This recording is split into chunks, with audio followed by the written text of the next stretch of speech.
Hello hi dear friends. അങ്ങനെ നമ്മൾ മഴക്കാലത്തിലൂടെ സഞ്ചരിച്ചുകൊണ്ടിരിക്കുന്നു. മഴക്കാലം എന്ന് പറഞ്ഞാൽ ഈ ഒരു കാലം ഇതിപ്പം മേടം ഈ ഒരു പീരീഡൊക്കെ ചക്ക മാങ്ങ ഇങ്ങനത്തെ ഫ്രൂട്ട്സിൻ്റെയൊക്കെ കാലമാണ്. അപ്പോൾ അതുകൊണ്ട് തന്നെ ഇപ്പം നമ്മൾ നാടൻ ചന്തയിലൊക്കെ പോയി വാങ്ങാൻ പറ്റുന്ന കുറേ സാധനങ്ങളുണ്ട്. പക്ഷെ മഴ ഉണ്ട്, ബാക്ക്ഗ്രൗണ്ടിൽ എപ്പോഴും മഴയുണ്ടാകും. എങ്കിലും വീട്ടിൽ ചുമ്മാതെ ഇരിക്കുന്ന സമയം അധികം വെളിയിലൊന്നും ഇറങ്ങാൻ പറ്റില്ല മഴയാകുമ്പോൾ. അന്നേരം നമുക്ക് ഏറ്റവും കൂടുതൽ ആഗ്രഹം തോന്നുന്നത് ഒരു കട്ടൻ ചായ അല്ലെങ്കിൽ കട്ടൻ കാപ്പി, അതിനോടൊപ്പം നല്ല എന്താ പറയുക കറുമ്പുറ കഴിക്കാൻ പറ്റും എണ്ണപ്പലഹാരങ്ങളോ എന്തെങ്കിലുമൊക്കെ കടിച്ചിരിക്കുക, അങ്ങനത്തെ കാര്യങ്ങളൊക്കെയാണ് ഈ സ്നാക്സ്. അതെല്ലാവർക്കും ഒരു നൊസ്റ്റാൾജിയ ആയിരിക്കും അല്ലേ, അങ്ങനത്തെ. പിന്നെ അതുപോലെ നമുക്ക് ഈ ഫ്രൂട്ട്സ് ഇങ്ങനെ ചക്ക മാങ്ങയൊക്കെ സീസണലാണല്ലോ, കിട്ടുന്ന സമയത്ത് നമുക്ക് പ്രിസർവ് ചെയ്ത് വെക്കാം. എങ്കിലും അപ്പോൾ നമുക്ക് ഫ്രഷായിട്ട് ഉണ്ടാക്കാൻ തോന്നുന്ന കുറച്ച് കാര്യങ്ങൾ. അതിൽ ഇലയട ഒരു പ്രധാന ഐറ്റമാണ്. അപ്പം ഇലയട ഇപ്പോൾ ചക്കയും മാങ്ങയും ഇല്ലാണ്ടും ചെയ്യാം, നമുക്ക് തേങ്ങയും ശർക്കരയും മാത്രം മതി. പക്ഷേ അതിനകത്ത് പഴം, ചക്ക, മാങ്ങ ഇങ്ങനത്തെ കാര്യങ്ങളൊക്കെ വെച്ച് കൂടി ഉണ്ടാക്കുമ്പോൾ വേറൊരു ടേസ്റ്റാണ്. എനിക്കത് വലിയ ഇഷ്ടമാണ് അങ്ങനെ ഉണ്ടാക്കുന്നതൊക്കെ. അപ്പോൾ എന്തായാലും ഒരു വ്യത്യസ്തമായ രീതിയിൽ ഇത് ഗോതമ്പ് മാവിൽ ചെയ്യാൻ പോവാണ്. ഗോതമ്പ് ഇലയട എങ്ങനെ ഉണ്ടാവും? അപ്പോൾ അല്ലാത്ത ഇലയട നമ്മൾ ചെയ്തിട്ടുണ്ടെന്നാണ് എൻ്റെ ഓർമ്മ, അരിമാവിലൊക്കെ. പക്ഷേ ഈ ഗോതമ്പ് അട ഞാൻ ചെയ്തിട്ടില്ല തോന്നുന്നു. എന്തായാലും ഇന്നിപ്പോൾ ഗോതമ്പ് അട ഉണ്ടാക്കാനുള്ള തീരുമാനത്തിലാണ്. അപ്പോൾ കഴിക്കുകയും ചെയ്യാം, ഈ മഴയും ആസ്വദിക്കാം. അങ്ങനെ കുറച്ച് ചക്ക കിട്ടിയിട്ടുണ്ട്, അപ്പോൾ ചക്കയുടെ ആ ഒരു ടേസ്റ്റും കൂടി കിട്ടും. അപ്പോൾ ഉണ്ടാക്കാൻ പോണു. അപ്പോൾ 2 കപ്പ് ഗോതമ്പ് മാവ് കുഴച്ചിട്ട് അതിൻ്റെ അകത്ത് ഫില്ലിങ്ങിന് കുറച്ച് തേങ്ങയും ശർക്കരയൊക്കെ സെറ്റ് ചെയ്ത്, അത് ഞാൻ വ്യത്യസ്തമായിട്ടാണ് ചെയ്യുന്നത്. തേങ്ങയും ശർക്കരയും കൂടി ചേർത്ത് ഞാനൊന്ന് പൊടിക്കാൻ പോകണം. അപ്പോൾ നല്ല ഇനം ശർക്കര ആയിരിക്കണം, അത് വളരെ നിർബന്ധം. മണ്ണും പൊടിയും അഴുക്കൊന്നും ഇല്ലാത്ത നല്ല ശർക്കര കിട്ടുകയാണെങ്കിൽ അത് ഡയറക്റ്റായിട്ട്, അല്ലെങ്കിൽ നമ്മൾ ഉരുക്കിയിട്ടൊക്കെയല്ലേ ചേർക്കുന്നത്, അരിച്ച്, അതല്ലാണ്ട് ചെയ്യാം. ഇത് തേങ്ങയും ശർക്കരയും കൂടി ചേർത്ത് നമുക്കൊന്ന് പൊടിച്ചെടുക്കാം. അത് കഴിഞ്ഞിട്ട് തേങ്ങ തരിതരിപ്പായിട്ട് പൊടിച്ചെടുക്കാം. ചക്ക ചെറിയ പീസസായിട്ട് ഞാൻ അരിഞ്ഞ് വെച്ചിട്ടുണ്ട്. അപ്പോൾ ആദ്യം മാവൊന്ന് കുഴക്കട്ടെ. ഗോതമ്പ് മാവ് ഏകദേശം 2 കപ്പ് ഗോതമ്പ് മാവ് ഞാൻ എടുക്കുന്നു. ഇതിനകത്തേക്ക് കുറച്ച് വെള്ളം ഒഴിച്ചിട്ട്, ഉപ്പും വെള്ളവും വേണമെങ്കിൽ ഒരല്പം നെയ്യും കൂടി ചേർക്കാം. നെയ്യോ എണ്ണയോ എന്തായാലും കുഴപ്പമില്ല. എന്നിട്ട് കുറച്ച് സെമി ലൂസായിട്ട്, അതായത് ഒരുപാട് ടൈറ്റ് അല്ലാത്ത രീതിയിൽ നമുക്കൊന്ന് കലക്കിയെടുക്കാം, മിക്സ് ചെയ്തെടുക്കാം. ഇപ്പോൾ 2 കപ്പ് ഗോതമ്പ് മാവെടുത്തു. ഇനി അതിലേക്ക് ആവശ്യത്തിനുള്ള ഉപ്പ്, ഒരുപാട് ഉപ്പ് വേണ്ട, കുറച്ച് മതി. ഇതൊരു സ്വീറ്റാണല്ലോ ഉള്ളിൽ വരണം, അപ്പോൾ ഇതൊരു ഓവർ സോൾട്ടി ആകണ്ട. പിന്നെ ഒരല്പം നെയ്യും കൂടി ഒഴിച്ചു കൊടുക്കാം, ഒരു 1-1.5 ടീസ്പൂൺ നെയ്യ്. ഇനി വെള്ളം ആവശ്യാനുസരണം.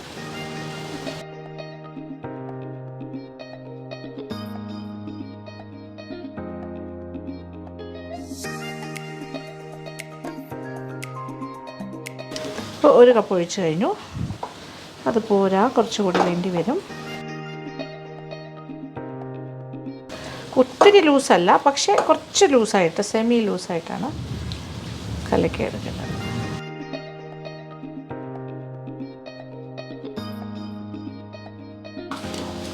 ഇപ്പോൾ 1.5 ഗ്ലാസ് വെള്ളമായി കഴിഞ്ഞു. ഒരല്പം വെള്ളം കൂടി ആകാം.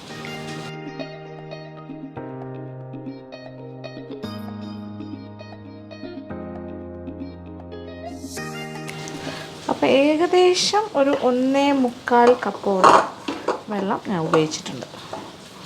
അപ്പോൾ ഈ ഒരു രീതിയിൽ മിക്സ് ചെയ്തെടുക്കാം.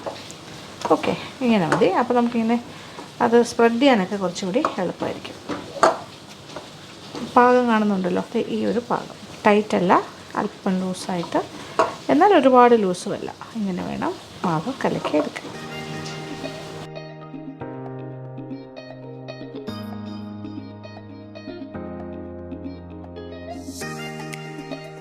രണ്ട് കപ്പ് തേങ്ങ ചിരകിയതും, നല്ല പച്ച തേങ്ങ ആണെങ്കിൽ കൂടുതൽ നല്ലത്. ശർക്കര ചിരകിയത്, അത് മധുരത്തിനനുസരിച്ചിട്ടാണ്. 1 കപ്പ് മുതൽ 1.5 കപ്പ് വരെ ആകാം, 2 കപ്പ് തേങ്ങയ്ക്ക്. ഓക്കെ, ഇത് രണ്ടും കൂടി ചേർത്തിട്ട് ഒന്ന് പൊടിച്ചെടുക്കാം, തരിതരിപ്പായിട്ട് പൊടിച്ചെടുക്കാം.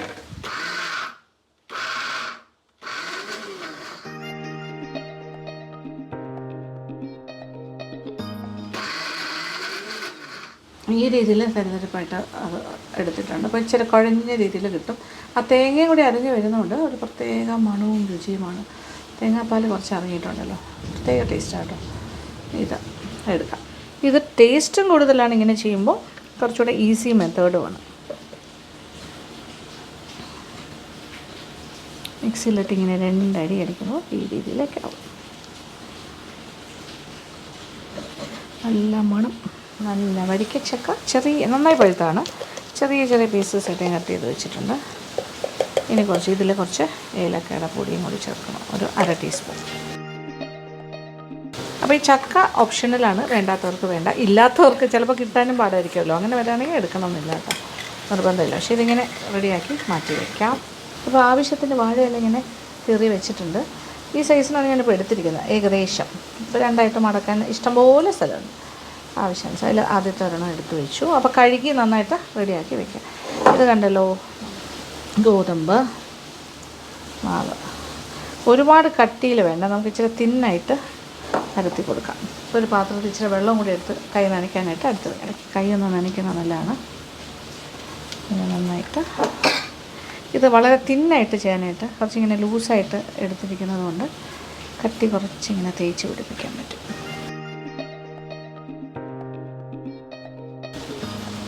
എക്സസ് മാവുണ്ടെങ്കിൽ നമുക്കിതൊന്ന് മാറ്റുകയും ചെയ്യാം.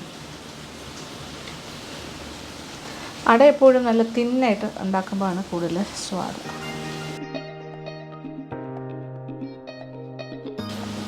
നല്ല തിന്നായിട്ടിങ്ങനെ പരത്തി കൊടുക്കുക. കട്ടി കുറഞ്ഞ രീതിയിൽ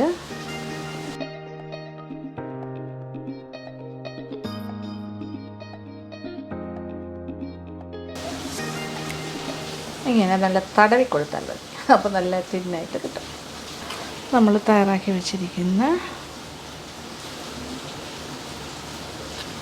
തേങ്ങയുടെ കൂട്ട്,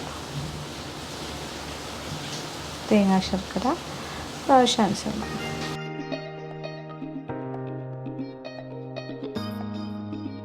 ചക്ക ഉണ്ടെങ്കിൽ ഇതുപോലെ മുകളിൽ ഫില്ല് ചെയ്ത് കൊടുക്കുക.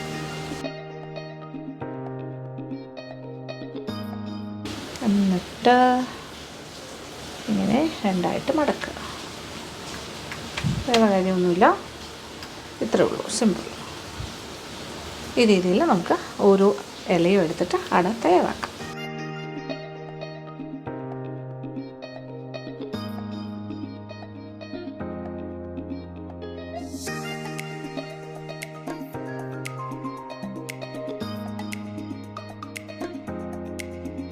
കൈ ഇടയ്ക്കിടയ്ക്ക് വെള്ളത്തിൽ മുക്കിയിട്ട് ഇങ്ങനെ ചെയ്യുകയാണെങ്കിൽ കുറച്ചുകൂടി ഈസി ആയിരിക്കും. നല്ല തിന്നായിട്ട് ഇങ്ങനെ ചെയ്യാൻ പറ്റും. എവിടെയെങ്കിലും ഹോളൊക്കെ ഉണ്ടെന്ന് തോന്നുകയാണെങ്കിൽ നമുക്ക് ഫില്ല് ചെയ്ത് തന്നെ പോകാം, ഒരു പ്രശ്നമില്ല.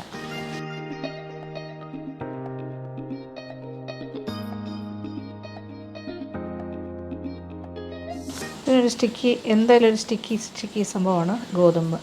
അതുകൊണ്ട് തന്നെ ഒരു സ്റ്റിക്കിനെസ്സും ഉണ്ട്, നമുക്ക് ഗുണമായേ ഉള്ളൂ. ഇങ്ങനെയൊക്കെ ചെയ്യുമ്പോൾ യൂസ്ഫുൾ ആയിരിക്കും.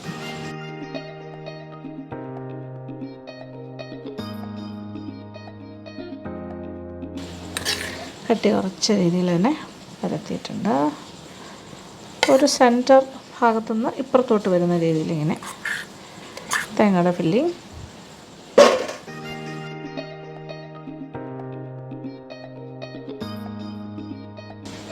ഇതിപ്പോൾ ചക്ക ഉണ്ട്, അതുകൊണ്ട് ഞാൻ ചക്ക വെച്ച് ഫില്ല് ചെയ്യണു. അല്ലെങ്കിൽ നമുക്ക് പഴം വെച്ചിട്ട് ചെയ്യാം.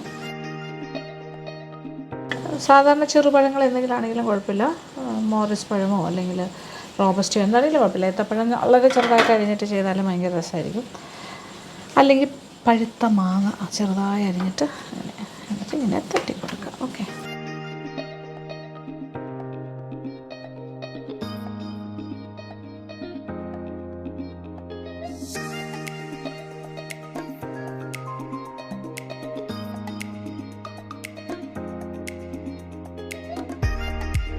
വെളിയിൽ മഴ തിമിർത്ത് പെയ്തുകൊണ്ടിരിക്കുവാണ്.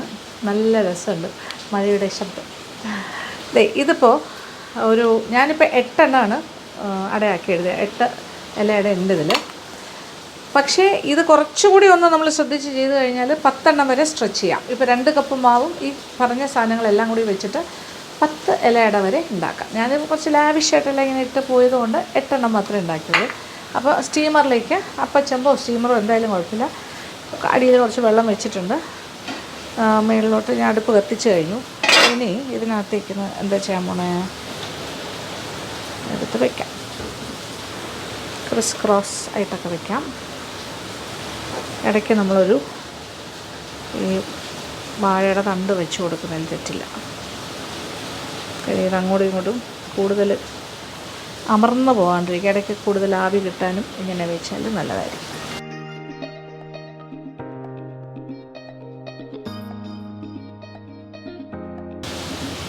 ഒരു ലെയറിങ് പരിപാടിയാണ് ഇപ്പോൾ ചെയ്തുകൊണ്ട്.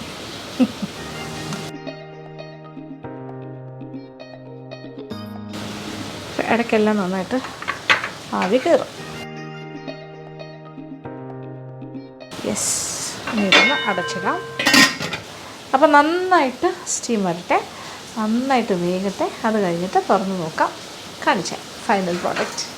അപ്പോൾ ഇപ്പോൾ ഏകദേശം നമ്മുടെ അട, ഏകദേശമല്ല, നമ്മുടെ അട റെഡിയായിരിക്കുകയാണ്, ഗോതമ്പട.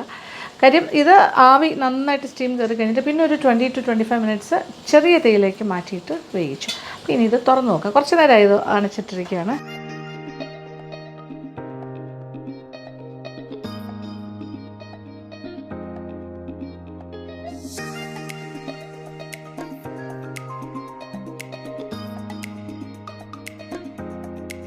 എന്ത് ഭംഗിയായിട്ട് വന്നിരിക്കണമെന്ന് നോക്കൂ.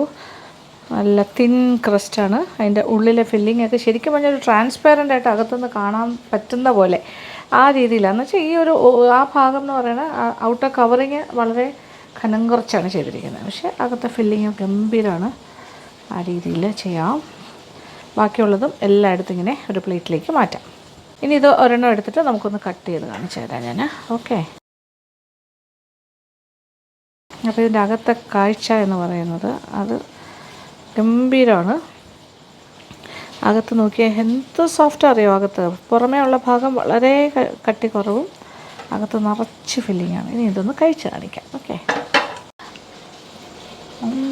ആഹാ,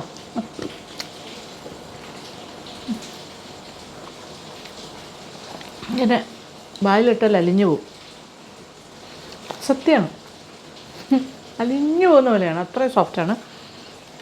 കാര്യം ഉള്ളിൽ തേങ്ങയും ശർക്കരയും കൂടി അരച്ചിട്ടല്ലേ വെച്ച തരുതരും. അത് വേറൊരു ലെവലാണ് കേട്ടോ. അപ്പോൾ എക്സ്ട്രാ ടേസ്റ്റ് കിട്ടും. പിന്നെ ഞാൻ ചക്കയാണ് ഇതിനകത്ത് ഉപയോഗിച്ചിരിക്കുന്നത്, ഫ്രൂട്ട്. നിങ്ങൾക്ക് ചക്ക ഇല്ലയെന്നുണ്ടെങ്കിൽ മാങ്ങ, നല്ല പഴുത്ത നല്ല മധുരമുള്ള മാമ്പഴം ആവാം, അല്ലെങ്കിൽ ഏതെങ്കിലുമൊക്കെ ഇഷ്ടമുള്ള പഴം, ഏത്തപ്പഴം മുതൽ ഏത് പഴം വേണമെങ്കിലും ആകാം. അങ്ങനെയും ചെയ്യാം. അതില്ലാണ്ട് തേങ്ങ ശർക്കര മാത്രവും ചെയ്യാം. ഇത് പറയാൻ പറ്റില്ല, എനിക്ക് അത്രയ്ക്ക് ടേസ്റ്റാണ് ഈ രീതിയിൽ ചെയ്താൽ. നമ്മൾ അരിയടയെക്കാട്ടിലും ടേസ്റ്റാണ് ഈ ഗോതമ്പട. നിർത്താനേ തോന്നില്ല, കഴിച്ചുകൊണ്ടേ ഇരിക്കും. എന്നോട് കുറച്ച് പേര് കമൻറ്റ് ബോക്സ് വന്ന് ചോദിക്കുന്നുണ്ട്, ചേച്ചിയുടെ ഡയറ്റൊക്കെ ഇപ്പോൾ എവിടെ പോയി, എന്തായിന്ന്. സത്യം പറഞ്ഞാൽ ഡയറ്റ് അങ്ങനെ തന്നെ കണ്ടിന്യൂ ചെയ്യുന്നുണ്ട്. ഇപ്പം നമ്മുടെ ഈ കുക്കിങ്ങിന് വേണ്ടി മാത്രം എനിക്കിനെ എടുക്കുമ്പോൾ ഞാനൊന്ന് ടേസ്റ്റ് ചെയ്യുന്നത് മാത്രമേ ഉള്ളൂ കേട്ടോ, എക്സ്ട്രാ കഴിക്കുന്നത്. അല്ലാണ്ട് ഞാൻ കഴിക്കുന്നൊന്നുമില്ല. ഡയറ്റായിട്ട് തന്നെ ഫോളോ ചെയ്യുന്നുണ്ട്. ഇൻ്റർമീഡിയൻറ്റ് ഫാസ്റ്റിങ്ങും അതുപോലെ തന്നെ നോക്കുന്നുണ്ട്. ഇതുവരെ മാറ്റമൊന്നും വരുത്തിയിട്ടില്ല, യൂഷ്വൽ പാറ്റേണിൽ തന്നെ പോകുന്നു. ബട്ട് ഡോണ്ട് വറി, ഞാൻ ഉണ്ടാക്കുന്നു, ഇത് എടുക്കുമ്പോൾ കഴിക്കുന്ന പോലെയൊക്കെ കുറച്ചൊക്കെ കാണിക്കുന്നത് മാത്രമേ എൻ്റെ രീതിയിൽ ഞാൻ കഴിക്കുന്നുള്ളൂ. പക്ഷെ നിങ്ങളിത് നിറച്ച് കഴിക്കാൻ പറ്റുന്ന ഒരു ടേസ്റ്റി ആയിട്ടുള്ളൊരു കാര്യമാണ്. എനിക്ക് ആക്ച്വലി പറഞ്ഞാൽ എനിക്ക് കഴിക്കണമെന്ന് ഭയങ്കര ആഗ്രഹം തോന്നി. അത്രയ്ക്ക് നല്ല ടേസ്റ്റായിട്ട് വരുന്നുണ്ട് ഇങ്ങനത്തെ കാര്യങ്ങളൊക്കെ. കുട്ടികൾക്കൊക്കെ ഉണ്ടാക്കി കൊടുക്കൂ. 4 മണി പലഹാരമായിട്ട് ഈ മഴക്കാലത്ത് വീട്ടിലിരിക്കുന്ന സമയത്ത് ഇത്തരം പലഹാരങ്ങളൊക്കെ ഉണ്ടാക്കി വീട്ടുകാരെ എല്ലാവരെയും സന്തോഷിപ്പിക്കാമല്ലോ. വളരെ ടേസ്റ്റിയാണ്. അങ്ങനെ വലിയ ചിലവും ഇല്ല, വീട്ടിലുള്ള കാര്യങ്ങൾ വെച്ച് തന്നെ ചെയ്യാം. ഓക്കെ, അപ്പോൾ സന്തോഷം. ഉണ്ടാക്കി നോക്കുക, ഫീഡ്ബാക്ക് തരാൻ മറക്കണ്ട. അപ്പോൾ thank you so much, thank you for watching. ഇത് വോയിസ് ഡിസ്റ്റർബൻസ് ഉണ്ടാകും, അത് പുറത്തെ മഴയുടെയാണ്, ഇവിടുത്തെ അല്ല കേട്ടോ. മഴ എപ്പോഴും തിമിർത്ത് പെയ്തുകൊണ്ടിരിക്കുന്നു. വളരെ സന്തോഷമുള്ളൊരു ദിവസം തന്നെയാണ്. അപ്പോൾ thank you so much, thank you for watching and keep on watching Lakshmi Nair vlogs. Love you all.